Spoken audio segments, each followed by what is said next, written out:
بسم اللہ الرحمن الرحیم، اللہ کے نام سے جو رحمان اور رحیم ہے۔ وَلَقَدْ يَسَّرْنَا الْقُرْآنَ لِلذِّكْرِ فَهَلْ مِن مُّدَّكِرٍ۔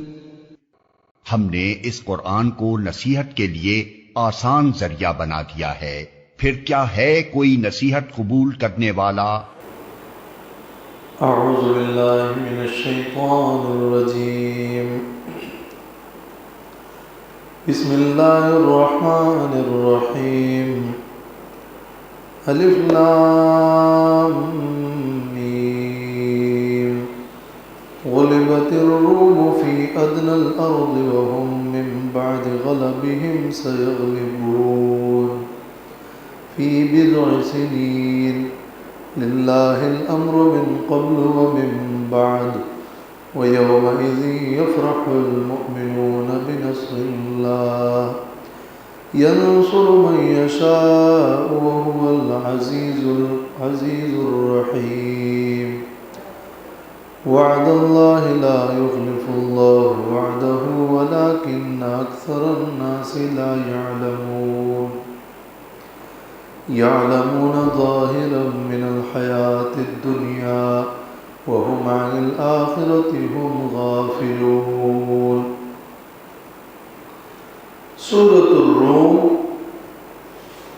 اس سورت میں مسلمانوں کو تسلی دی گئی۔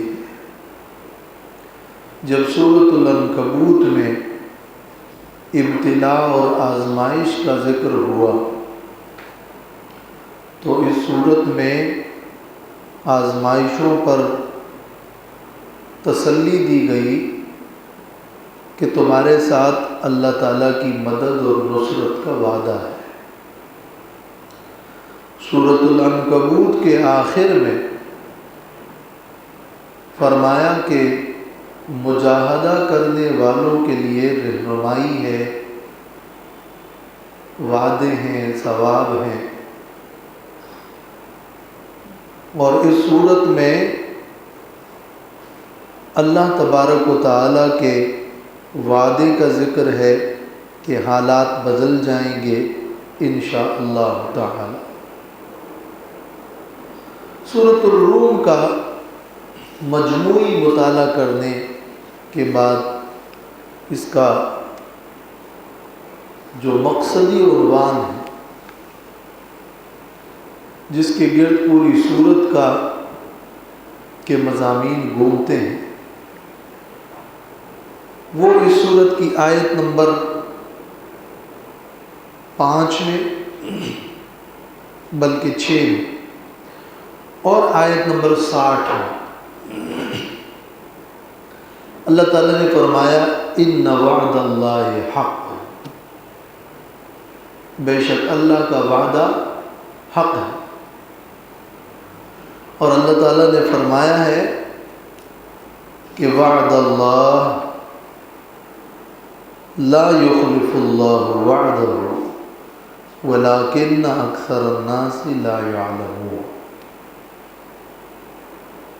اللہ نے وعدہ کیا ہے اور اللہ اپنے وعدے کے خلاف نہیں کرے گا، لیکن اکثر لوگ نہیں جانتے۔ یہ ابتدا میں 6 آیت میں بھی یہی ہے، اور پھر اس سورت کی آخری آیت میں بھی، یعنی آیت نمبر 60 میں بھی ہے کہ فاصبر ان وعد اللہ حق۔ بس یہ اس سورت کا بڑا عنوان ہے کہ اللہ تعالیٰ نے جس بات کا وعدہ کیا ہے، اللہ اپنے وعدے کے خلاف نہیں کرتا، اور اللہ کا وعدہ سچا ہوتا ہے اور وہ ہو کر رہتا ہے۔ بس اس کا اپنا ایک وقت ہے، اس میں کچھ عرصہ لگ سکتا ہے، کچھ سال لگ سکتے ہیں، لیکن وہ وعدہ الہی پورا ہوتا ہے۔ اکثر لوگ اپنی ظاہر بینی کی وجہ سے نہیں جانتے، لیکن اللہ جو علیم بکل شیء ہے اور قادر ہے، عزیز ہے، وہ اپنے وعدے کو پورا کرتا ہے۔ اب وعدہ دو طرح کا ہے، ایک وعدہ نصرت ہے اور ایک وعدہ آخرت ہے۔ اللہ تعالیٰ نے یہ بھی وعدہ کیا ہے کہ اللہ اپنے دوستوں کی مدد کرے گا، اللہ کی نصرت کا وعدہ ہے، ینصر من یشاء۔ اس سورت کی آیت نمبر 5 میں اللہ مدد کرتا ہے جس کی چاہتا ہے، اور آیت نمبر 47 میں بھی ہے کہ وَكَانَ حَقًّا عَلَيْنَا نَصْرُ الْمُؤْمِنِينَ، ہم پر ایمان والوں کی مدد کرنا حق ہے۔ تو یہ نصرت کا وعدہ ہے۔ اس صورت میں اس کا بھی ذکر ہوگا کہ اللہ تعالیٰ کی مدد کا وعدہ پورا ہوگا، لیکن ایک بڑا وعدہ اللہ نے یہ فرمایا ہے کہ ثم الیہ ترجعون، آخرت کا ایک میدان قائم ہوگا اور اللہ کی طرف تم پلٹو گے، اسی سورت کی آیت نمبر 11 میں، اور آیت نمبر 19 میں ہے وَكَذَلِكَ تُخْرَجُونَ، اس زمین سے تم نکالے جاؤ گے۔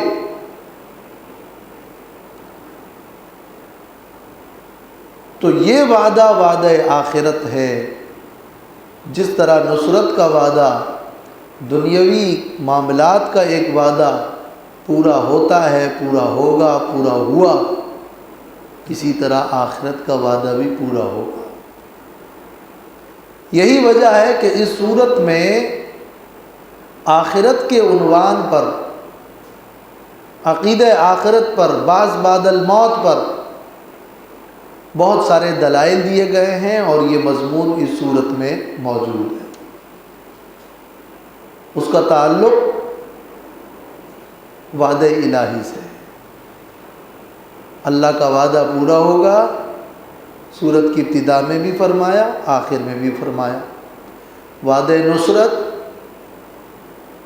اور وعدہ آخرت۔ اور یہ اس لیے اللہ کا وعدہ پورا ہوگا کہ اللہ تبارک و تعالی قادر ہے، جو چاہتا ہے کرتا ہے، حکیم ہے، اس کی بے شمار نشانیاں ہیں۔ تو اس صورت میں اللہ تعالیٰ کی قدرت کی نشانیاں اور عقل عام کے بہت سارے دلائل جو دیے گئے ہیں، اس سے جہاں عقیدہ آخرت ثابت ہو رہا ہے، وہاں اللہ تبارک و تعالیٰ کی قدرت کے یہ نمونے بھی ہیں، جو اس بات کی دلیل ہے کہ اللہ کا وعدہ پورا ہوگا۔ یہ بس پوری صورت میں جتنے بھی دلائل ہے، جتنے بھی مباحث ہے، اس کا یہ خلاصہ ہے۔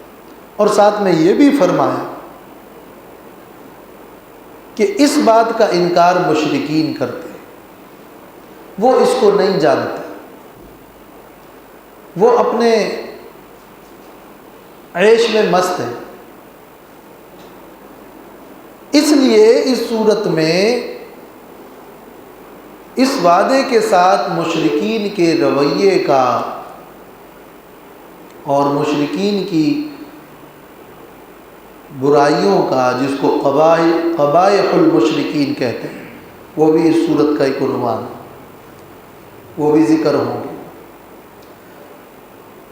کہ لا یعلمون، یہ لوگ نہیں جانتے، غافلون، یہ غافل ہے، لکافرون، یظلمون، کل حزب بما لدیہم فرحون، یشرکون، یقنطون، یہ اس صورت میں آئے گا۔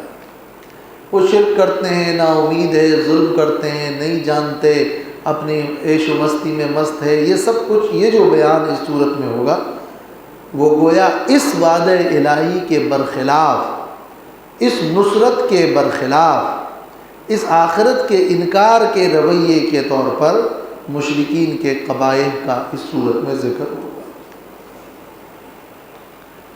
اب چونکہ مفسرین کہیں پر اس نصرت کو ذکر کرتے ہیں کہ یہ صورت کا عنوان ہے، کہیں آخرت کے دلائل کو عنوان بناتے ہیں، جہاں تک ہم نے غور کیا سورت کے تمام مضامین پر، تو سورت ہی میں سے جو ایک عنوان بنے گا وہ یہ ہوگا کہ وعدہ الہی پورا ہو کر رہتا ہے۔ کل جو ہونا ہے وہ ہو کر رہے گا۔ ایک کل وہ ہے جو دنیا کا کل ہے، اور ایک کل وہ ہے جو آخرت کا کل ہے۔ تو وہ کل آنے والا ہے، اس لیے اس کے دلائل ہے، وہ اللہ کی قدرت ہے۔ یوں آپ کہیں کہ وعدہ الہی، نصرت، آخرت، قدرت، یہ سب اس صورت کے مضامین ہیں۔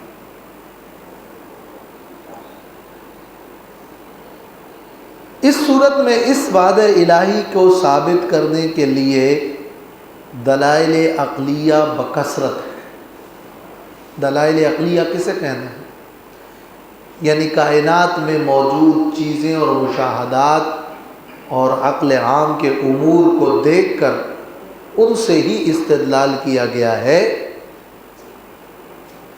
کہ یہ اللہ کا وعدہ پورا ہوگا۔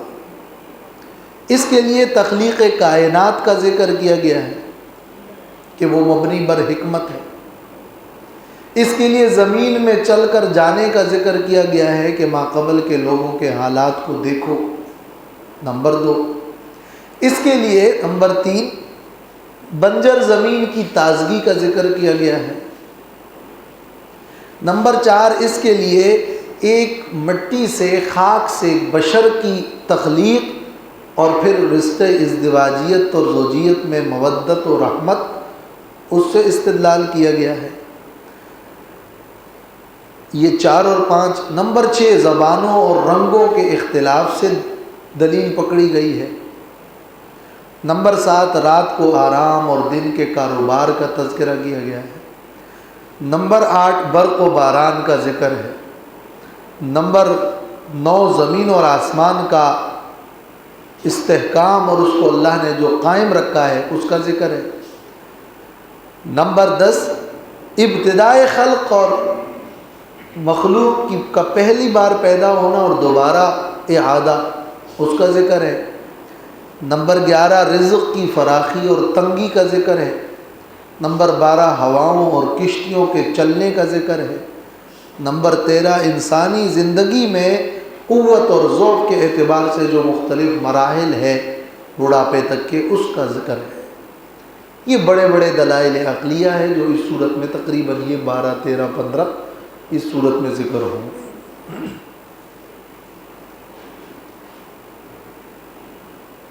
تو اب اسی غفلت سے جو آخرت اور نصرت الہی سے غفلت ہے، اس سے بیداری کے طور پر توحید کی دعوت کا بھی اس صورت میں ذکر ہے۔ فسبحان اللہ حین تمسون، آیت نمبر 17۔ فَأَقِمْ وَجْهَكَ لِلدِّينِ حَنِيفًا، آیت نمبر 30۔ فَأَقِمْ وَجْهَكَ لِلدِّينِ الْقَيِّمِ، آیت نمبر 43۔ اور ادائیگی حقوق کا بھی ذکر ہے، فَآتِ ذَا الْقُرْبَى، آیت نمبر 38۔ یہ سب امور نصرت ہے۔ اس کے ذریعے سے، اس توحید کے ذریعے سے، اس اللہ کا تابع بننے کے ذریعے سے، رشتہ داروں سے اچھے تعلقات اور ادائیگی حقوق کے ذریعے سے اللہ تعالیٰ کی مدد اور آخرت میں فتح اور ثواب حاصل ہو سکتی ہے۔ یہ صورت کے مقاصد ہے، صورت کے مضامین ہے، اور پوری صورت پر ایک نظر ہے۔ تو آخر میں گویا خلاصہ اس صورت کا یوں ہوگا کہ آیت نمبر 1 سے آیت نمبر 19 تک وعد نصرت ہے اور مشرکین کے 4 بری خصلتیں ہیں۔ پھر آیت نمبر 19 تا 27 دلائل عقلیہ انقلابیہ۔ پھر آیت نمبر 27 تا 39 ایک مثال ہے شرک کی رد پہ، مشرکین کے قبائح اور امور برائے نصرت۔ آیت نمبر 39 تا آخر دلائل عقلیہ۔ یہ اگر ابتدا میں بھی ہم اس طرح ذکر کرتے تو بہت مشکل ہوتا، اس لیے ہم نے اس مضمون کو پہلے کھولا اور پھر آخر میں اس کو گویا کہ 4 حصوں میں اس صورت کو بنایا گیا ہے۔ جب سورت کے مرکزی عنوان کا پتہ ہو تو پھر جو مضمون چلتا ہے ترتیب سے وہ پھر سمجھ میں آتا ہے کہ اس مضمون سے اس مضمون میں کیسے سلسلہ کلام ہے اور ربط کیا ہے. تو ربط اور مناسبت کے لیے سورت کا یہ خلاصہ اور مرکزی عنوان یہ ضروری ہوتا ہے.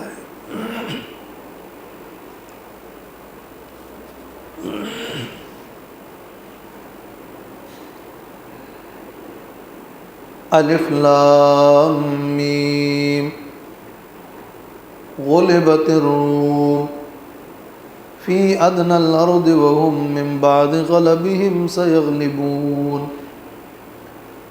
مغلوب ہو گئے رومی، روم اور روم والے مغلوب ہو گئے. آج تو یہ مغلوب ہو گئے. فی ادنی الارض، قریب کی زمین میں.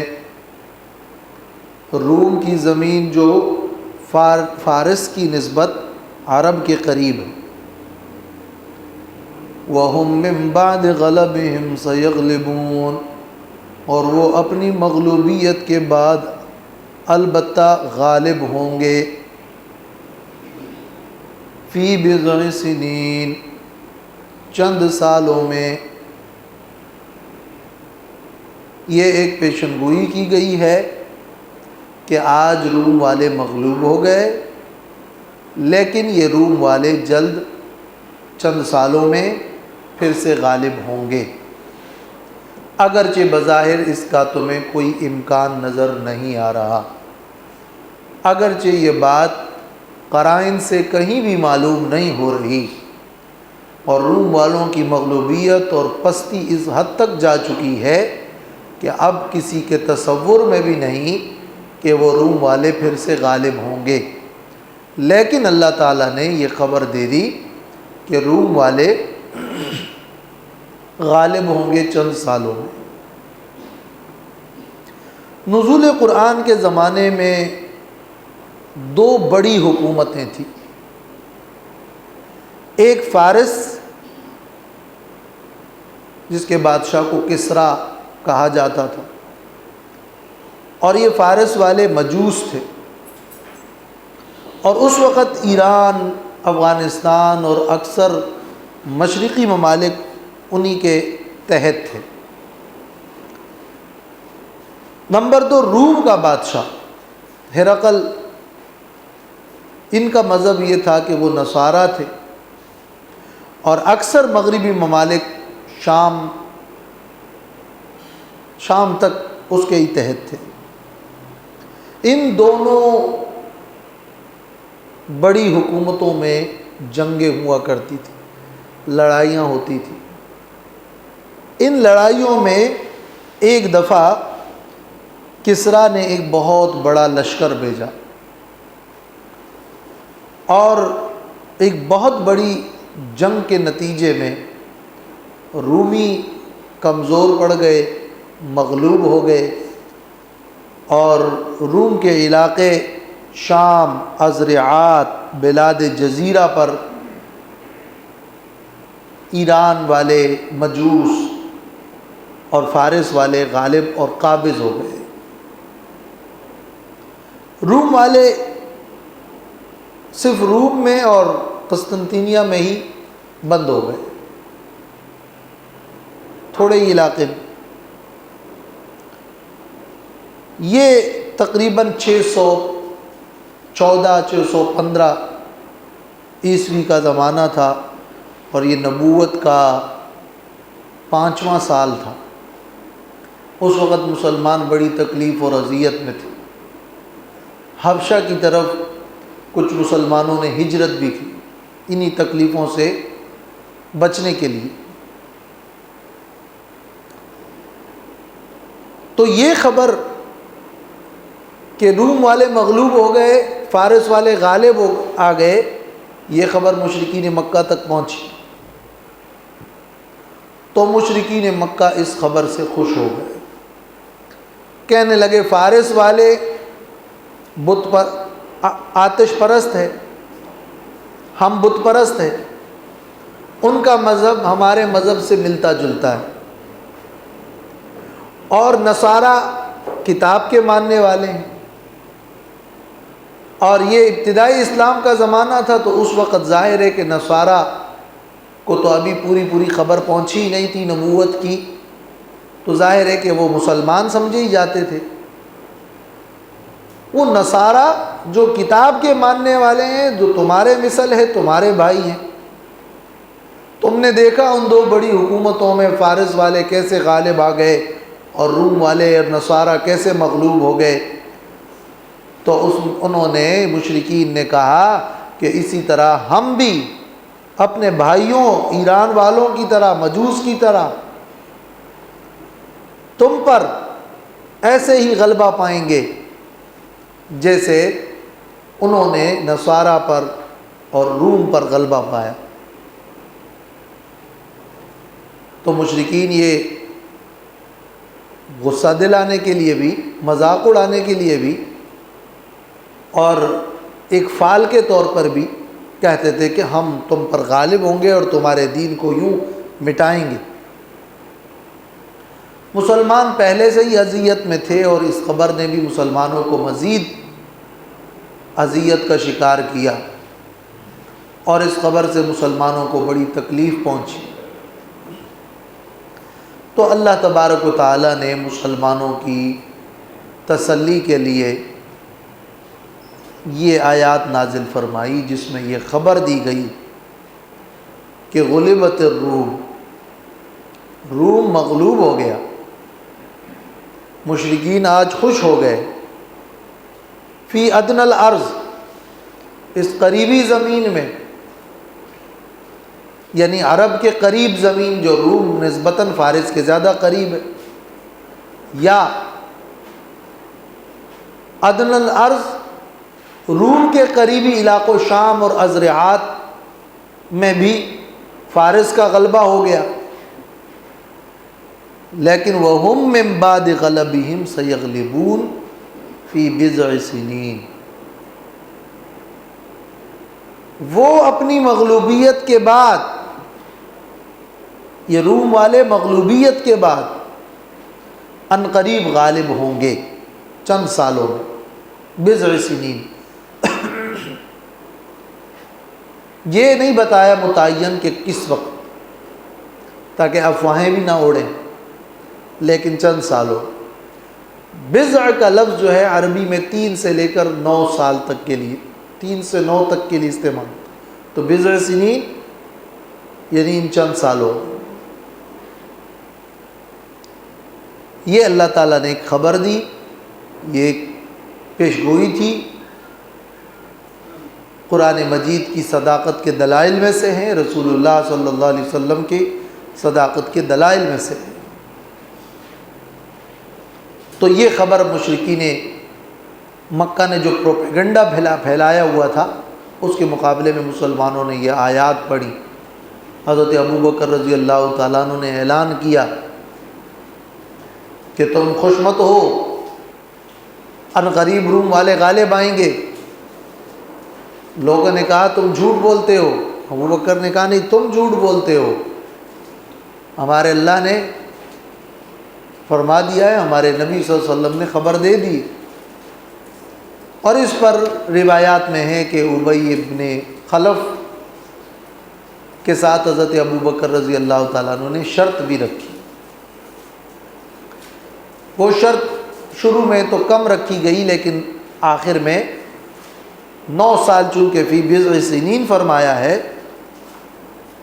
تو 9 سال کے اندر اندر روم والے غالب ہوں گے۔ اگر غالب نہ ہوئے تو میں 100 اونٹ دوں گا، غالب ہو گئے تو پھر تم 100 اونٹ دو گے۔ میری بات صحیح ہو گئی، میں جیت گیا تو تم پھر مجھے 100 اونٹ دو۔ دونوں طرف سے اس طرح کا شرط کا معاملہ رکھنا اس وقت منع نہیں تھا۔ ظاہر ہے شراب جوئے وغیرہ کی حرمت تو بعد میں ہوئی، یہ تو ابتدائی دور تھا۔ لیکن 7 سال کے بعد وہ رومی غالب آ گئے، ان کا شرط رکھنا بھی اس لیے تھا اور ان کا مذاق اڑانا بھی اس لیے تھا کہ بظاہر اس کا کوئی امکان نظر نہیں آ رہا تھا، لیکن وہ غالب آ گئے۔ اور اللہ تعالیٰ نے فرمایا کہ للہ الامر من قبل و من بعد، رومیوں کا غالب ہونا اور اس میں اتنا عرصہ لگنا اس وجہ سے نہیں ہے کہ معاذ اللہ تعالیٰ قادر نہیں ہے، آج ہی اور کل ہی غالب کر دے۔ اللہ کے لیے اختیار ہے من قبل، اس سے پہلے بھی، روم کی مغلوبیت سے پہلے بھی، اور من بعد، اس کے بعد بھی، روم کے غالب آنے کے بعد بھی، روم کے غالب آنے سے پہلے بھی۔ اختیار تو اللہ کا ہے، جو اللہ نے تقدیر میں لکھا ہے وہ ہو کر رہتا ہے۔ للہ الامر، یعنی انفاذ الاحکام، اللہ جو حکم چاہتا ہے نافذ کرتا ہے، تو حکم کا نفاذ ہر وقت اللہ کا ہی ہے، جو قضاء و قدر میں ہے وہ ہو کر رہے گا، لیکن اللہ حکیم ہے اور اس کی ایک قضاء اور تقدیر ہے، اس کے تحت اللہ نے یہ خبر دی ہے کہ فی بضع سنین، چند سالوں میں، 3 سے لے کر 9 تک سالوں میں یہ انقلاب تم دیکھ لو گے۔ وَيَوْمَئِذٍ يَفْرَحُ الْمُؤْمِنُونَ، اور اس دن ایمان والے خوش ہوں گے، جس دن یہ رومی غالب آئیں گے، ان دنوں میں مومنین خوش ہوں گے۔ کیوں خوش ہوں گے؟ بنصر اللہ، اللہ کی مدد سے خوش ہوں گے۔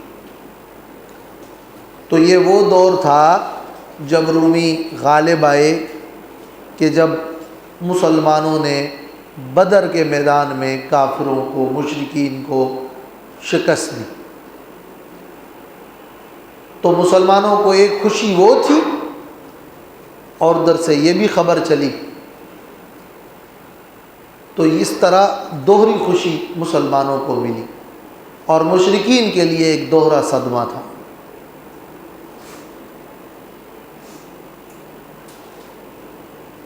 ینصر من یشاء وَيَوْمَئِذٍ يَفْرَحُ الْمُؤْمِنُونَ، اور اس دن خوش ہوں گے مومن اللہ کی مدد سے۔ ینصر من یشاء، اللہ مدد کرتا ہے جس کی چاہتا ہے۔ وَهُوَ الْعَزِيزُ الرَّحِيمُ، اور وہ اللہ زبردست ہے، غالب ہے اور رحم والا ہے۔ ینصر من یشاء، اللہ جس کی چاہے مدد کرتا ہے۔ بظاہر اس جملے سے یہ معلوم ہو رہا ہے اس سیاق سباق میں کہ رومی مغلوب ہو گئے اور وہ غالب ہوں گے، اور پھر ذکر ہو رہا ہے کہ مومن خوش ہوں گے اللہ کی مدد سے، اور ینصر من یشاء، اللہ جس کی چاہتا ہے مدد کرتا ہے۔ تو ایک معنی یہ کہ رومیوں کو کی اللہ نے مدد کی، تو من یشاء سے رومی مراد، ینصر من یشاء۔ امام قرطبی لکھتے ہیں کہ ینصر من یشاء سے مراد روم والے نہیں ہیں، من یشاء سے اللہ کے دوست، اولیاء اور مومنین ہیں۔ لأن نصرہ مختص بغلبۃ اولیائہ، اللہ تعالیٰ کی نصرت اور مدد اللہ کے اولیاء کے لیے مختص ہے، کفار کے لیے نصرت کا لفظ نہیں ہے۔ فَأَمَّا غَلَبَةُ أَعْدَائِهِ لِأَوْلِيَائِهِ فَلَيْسَ بِنَصْرِهِ وَإِنَّمَا هُوَ ابْتِلَاءٌ، کافر جو غالب ہوتے ہیں وہ اللہ کی مدد نہیں ہوتی بلکہ وہ اللہ کی آزمائش ہوتی ہے۔ یہاں تو ہے ینصر من یشاء، اللہ جس کی چاہے گا مدد کرے گا، جس کی چاہے گا سے مراد کافر نہیں ہے، کافر کے ساتھ اللہ کی مدد ہے نہیں، نصرت اللہ کی کافر کے ساتھ نہیں ہوتی. کافر اگر غالب ہوتا ہے تو یہ اللہ کی نصرت نہیں ہوتی، بلکہ یہ آزمائش ہوتی ہے، یہ ابتلا ہوتی ہے. اس لیے ینصر من یشاء، اس سے مراد روم کا غلبہ نہیں ہے بلکہ مسلمانوں کا غلبہ ہے. یہ غلبہ اگر بدر کے دنوں میں ہوا، اگرچہ خاص اس دن نہ بھی ہوا ہو، لیکن وہی دور تھا، وہی ایام تھے، وہی ہجری تھی جس میں یہ خبر شروع ہوئی یا پھیلتی گئی، تو پھر تو یومئذ یفرح المؤمنون بنصر اللہ، اس دن جس دن یہ خبر پہنچی اور گردش کرنے لگی اور پھیل گئی، یہ وہ ایام اور وہ دور تھا کہ جب بدر کی خوشی تھی. اور یہ سلسلہ فتوحات کا تو پھیلتا رہا، حتیٰ کہ صلح حدیبیہ کے دور میں ایک خوشی مسلمانوں کو نصیب ہوئی، تو اس پہ بھی مسلمان خوش تھے، وہ بھی ایک فتح تھی مسلمانوں کی. تو یفرح المؤمنون بنصر اللہ، مسلمان خوش تھے. اور دوم یہ کہ اگر یہ بدر کی خوشی نہ بھی ہو تو بھی اس خبر کے ملنے پر مسلمان اس لیے خوش ہوں گے کہ مسلمانوں کے قول کی تصدیق ہوگی. تو اپنے اس قول کے اعتبار سے یہ مسلمانوں کی مدد ہو گئی اور مسلمان خوش ہوئے. یہ قول میں غلبہ ہے، یہ قول میں اللہ نے ان کی مدد کر دی. اور یہ بھی کہ جب ایک طاقت نے دوسری کو مارا اور دوسری بڑی طاقت نے پہلی کو مارا اور دو بڑی طاقتوں نے ایک دوسرے کو مارا، یوں ان کی طاقت کمزور پڑنے لگی، اور اللہ نے جس طرح مسلمانوں کو فتوحات دینی تھی، ان کو اٹھانا تھا، اس کے لیے بھی ان دونوں کا یہ لڑنا اور ایک دوسرے کو دبانا ضروری تھا کہ وہ کمزور ہو گئے، وہ دو بڑی طاقتیں اور حکومتیں کمزور ہو گئیں، اور یوں معاشرے کے اندر مسلمانوں کی فتوحات کا سلسلہ شروع ہوا. تو اس پر بھی مسلمان خوش تھے. باقی یہ کہ روم والے تو نصارا تھے، اہل حق تو نہیں تھے. ایران والے مجوس تھے، وہ تو اہل باطل تھے ہی.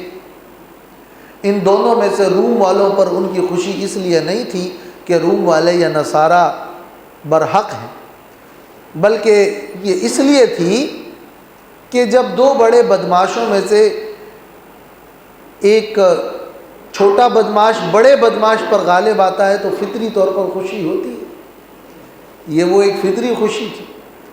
پھر آسمانی کتابوں سے نسبت کی مشابہت میں اور مشرکین کے قول اور ان کی اذیت کی وجہ سے بھی. پھر یہ وہی تازہ وقت تھا کہ جب حبشہ میں نصارہ نے ہی مسلمانوں کو امن دیا. ان حالات میں مسلمانوں کا یہ خوش ہونا احون البلیتین کے قانون کے تحت تھا کہ جب کوئی دو برائیوں میں بلاؤں میں بندہ گرفتار ہو جائے تو اس میں سے جو ہلکی بلا ہے اس کو اختیار کرنے کی گنجائش ہے. یوں وہ دو کافر اگر آپس میں لڑیں تو یہ خوشی اس لیے نہیں تھی کہ کافر کے غلبے پہ خوشی ہوئی، بلکہ ان دو میں نسبتاً روم والے چونکہ ان مجوس پر غالب آئے اور وہ مشابہ تھے اور کتابی تھے اور آسمانی نسبت رکھتے تھے، اس لیے ان پر خوشی تھی. وہ ایک فطری بات تھی، ایک فطری معاملہ ہے.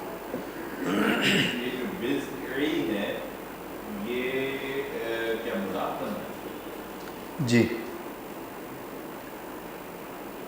یہ اس کو ممیز اور تمیز کہا جاتا ہے. اصل میں تعداد کے اندر جو ہے ممیز ہوتا ہے اور پھر اس کی تمیز ہوتی ہے. کوئی بھی عدد ذکر ہوتا ہے پھر اس کی تمیز ہوتی ہے، اور وہ عدد جو ہے وہ کبھی کبھار اضافت کی صورت میں ہوتا ہے جیسے میاتن میں ہو، اور سنین بھی یا کے ساتھ ہے یا نون کے ساتھ ہے، مضاف الیہ. تو بضع جو مجرور ہے وہ تو فی کی وجہ سے ہے، اور سنین مضاف الیہ وہ بھی مجرور ہے. بضع کا لفظ امام راغب نے لکھا ہے کہ 3 سے لے کر 10 تک اس کا اطلاق ہوتا ہے. تو فی بضع سنین یعنی 3 سے 9 تک کے سالوں میں.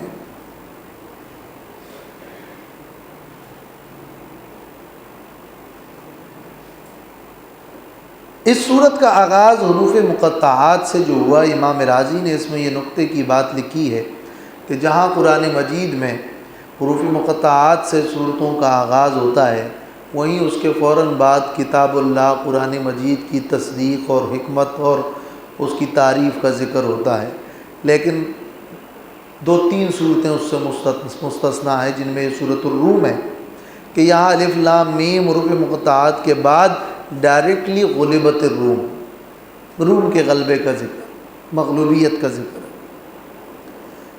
یہ اس لیے کہ قرآن مجید کی عظمت اور حکمت اور عزت کا ذکر تو قرآن کے اعجاز کے طور پر کیا جاتا ہے، روم کے مغلوبیت کے بعد ان کے غلبے کی خبر بھی قرآن کا اعجاز ہے۔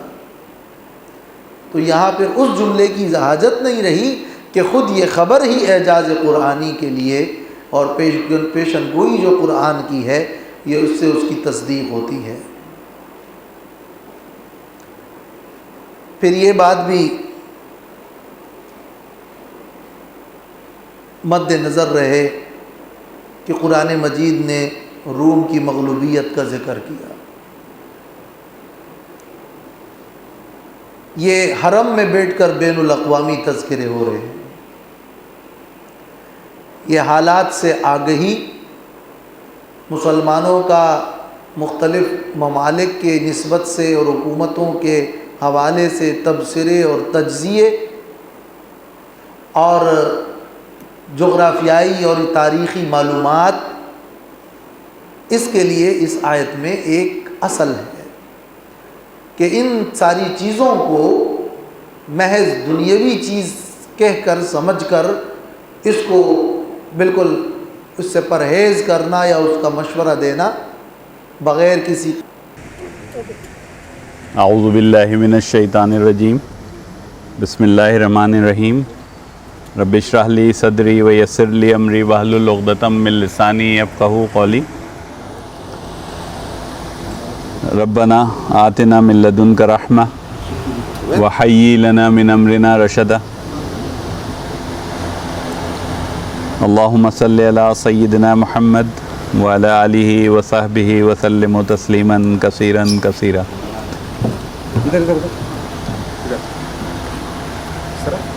میرا نام ڈاکٹر عمران غیور ہے۔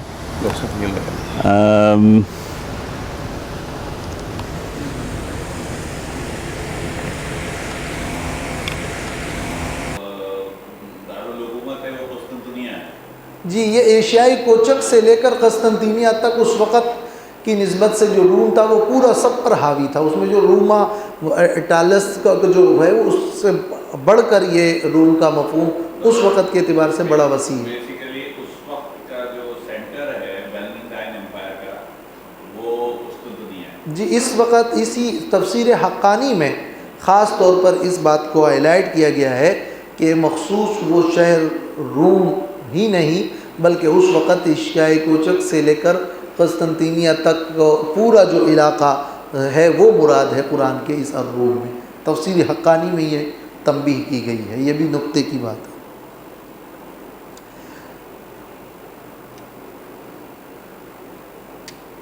وعد اللہ لا یخلف اللہ وعدہ، ایک دفعہ پھر ترجمہ کر لیتے ہیں۔ الف لام میم، غلبت الروم، مغلوب ہو گئے روم، فی ادنی الارض، روم کے بارے میں ایک یہ بھی بعض تفسیروں میں ہے کہ یہ روم جو ہے یہ عیس کا بیٹا تھا۔ عیس اسحاق علیہ السلام کا بیٹا تھا اور اسحاق ابراہیم علیہ السلام کا بیٹا، اور اس کا مطلب یہ کہ یہ ایک اسحاق علیہ السلام کا ایک بیٹا تو یعقوب علیہ السلام اور اسحاق علیہ السلام کا ایک بیٹا عیس ہے، تو عیس کا بیٹا یہ روم ہے۔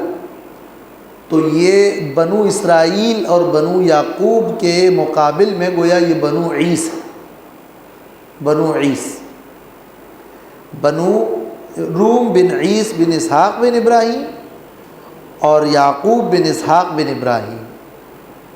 تو یہ ایک تاریخی نسبت سے یہ ایک قول بھی کہا گیا ہے، بعض مفسرین اس کو ذکر کرتے ہیں۔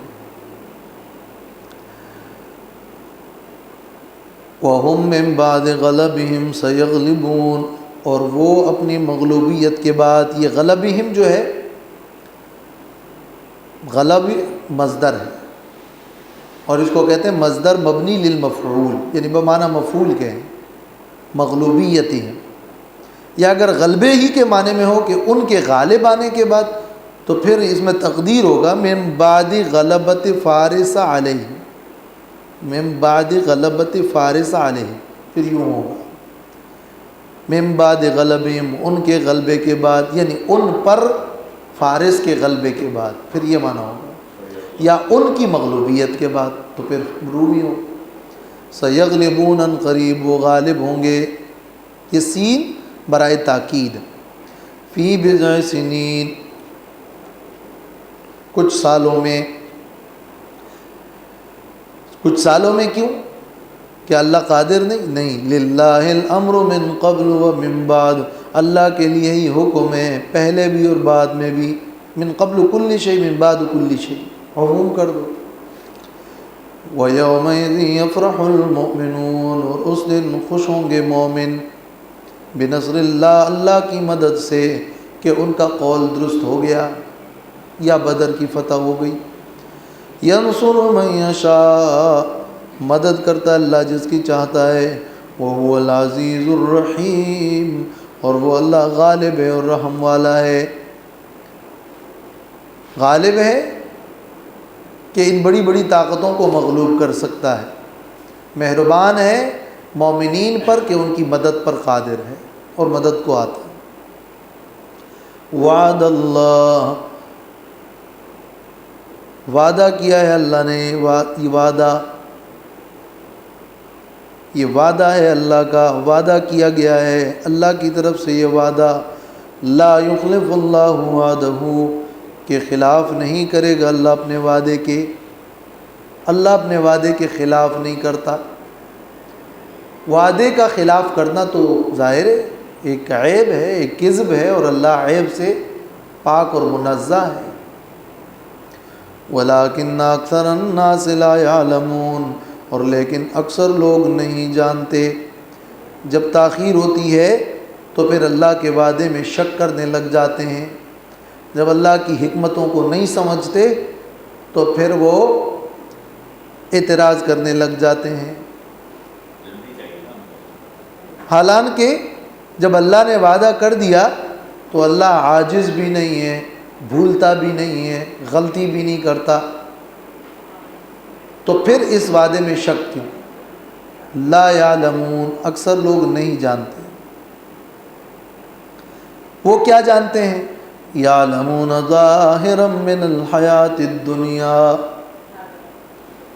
وہ جانتے ہیں ظاہر دنیا کی زندگی کا، دنیا کی زندگی کے ظاہر کو جانتے ہیں،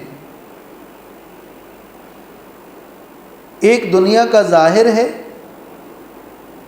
وہ ظاہر کیا ہے؟ مادہ ہے، اس کو کافر جانتے ہیں، ایک دنیا کی حقیقت ہے، اور حقیقت دنیا کی یہ ہے کہ دنیا مجاز ہے،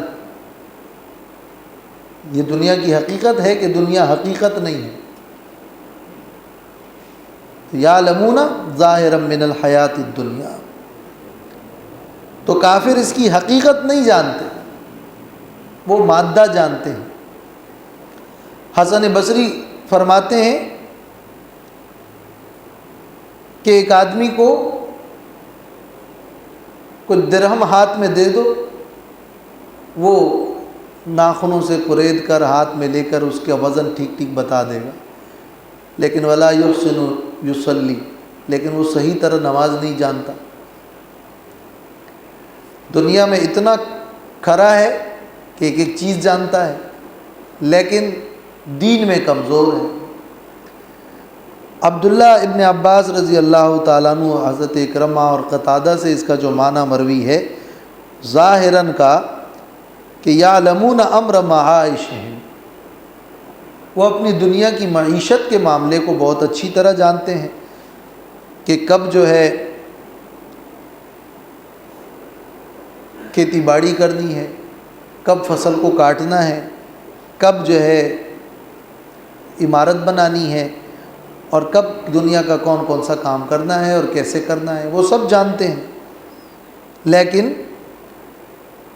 نہیں جانتے تو دنیا کی حقیقت کو نہیں جانتے۔ ایک ہی جگہ ہے وَلَٰكِنَّ أَكْثَرَ النَّاسِ لَا يَعْلَمُونَ يَعْلَمُونَ ظَاهِرًا مِّنَ الْحَيَاةِ الدُّنْيَا، تو لا يعلمون فناءها،